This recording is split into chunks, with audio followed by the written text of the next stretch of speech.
जय जगन्नाथ मु लोपामुद्रा चैनल को बहुत बहुत स्वागत करुच्ची। आज बुट आलू जन्नी कषा करी देखाइबे। ए रेसिपीटी पसंद आसिले लाइक शेयर सब्सक्राइब करिया को भूलिबेनी। चलंतु रेसिपी स्टार्ट करिवा। आधा कप सोला जाई को पानी रे 2 घंटा पई बतुरे थिली।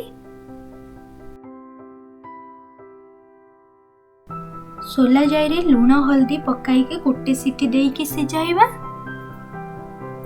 कुकर रे सोला जाई दे दीची, तापरे पानी देली, तापरे लूण,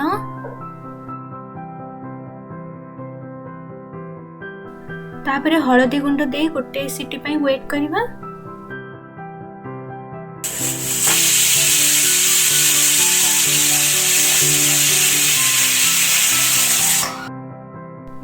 कुकरटा एठी ठंडा हो जाइए। सोला जाईटा गोटा गोटा अच्छी किंतु सिझी जाइए।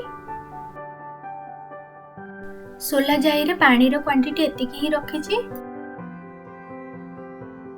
प्रथमे 2 चम्मच सोरिष तेल को कड़ाई रे गरम करूछि। सोरिष तेल गरम होला परे आधा छोटा चम्मच जीरा फुटाउछि।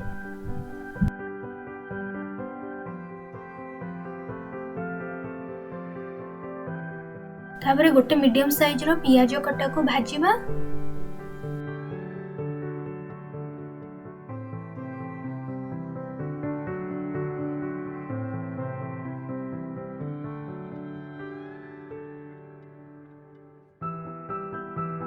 पियाज भाजी होला परे एथरा अदा रसुन पेस्ट दे के कसिबा।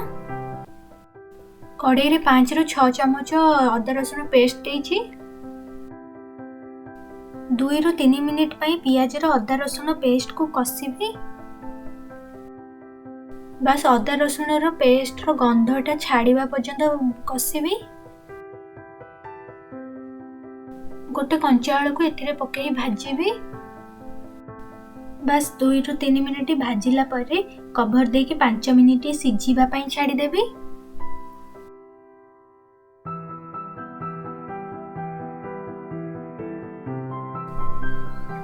एपटे जन्नी को भाजिया पई गोटे चम्मच सोरिष तेल को गरम करूछि।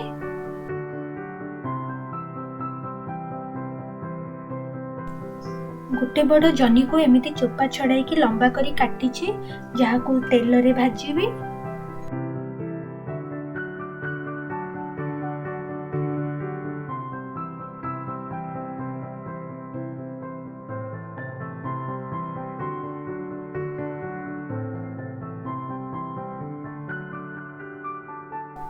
दो मिनिट भाजिला परे कवर करी किछि समय रखिबा। एपटे आलूटा देखिउछि सिझिछि कि नहीं।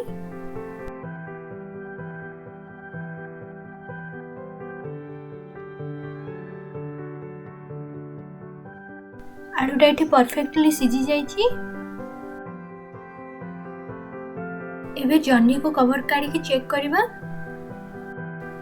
एठी जन्नी भी परफेक्टली सिझी जाइछि।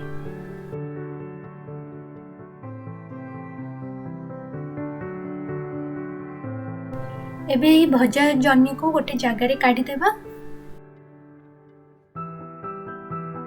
एबे भजा जन्नी को एथिरे पकाइबा, एहा को मिक्स करिबा।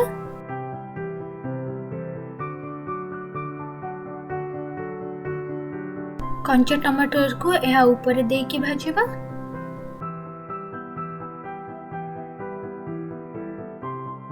वर्तमान गोटे मिनिट पई कवर करी छाडी देबा। कवर करले काढिला परे एहा को टिके मिक्स करिबा। गुंडा मसाला रे हल्दी गुंड आधा छोटा चम्मच, करी पाउडर गोटे छोटा चम्मच, धनिया गुंड गोटे छोटा चम्मच, लंका गुंड गोटे छोटा चम्मच, काश्मीर लंका गुंड गोटे छोटा चम्मच। ए गुंड मसाला को भलरे मिक्स करिबा। स्वाद अनुसार लूण। ध्यान रखिबे सोला डाली सिझेला बेले मध्य लूण देइछे। तापरे एहा ऊपरे सिझा सोला जाई को पकाई मिक्स करिबा।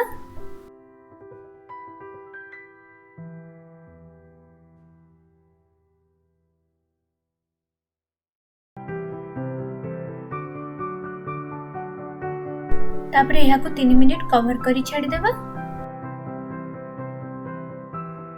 एही तरकारीटा फुटी आसुची एहाको एबे हाई फ्लेम रे देकी भलरे कसिबा।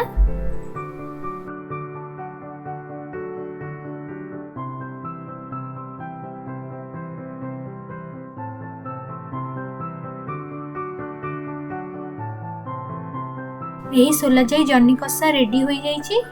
बर्तमान गैस ऑफ कर सर्व करिबा।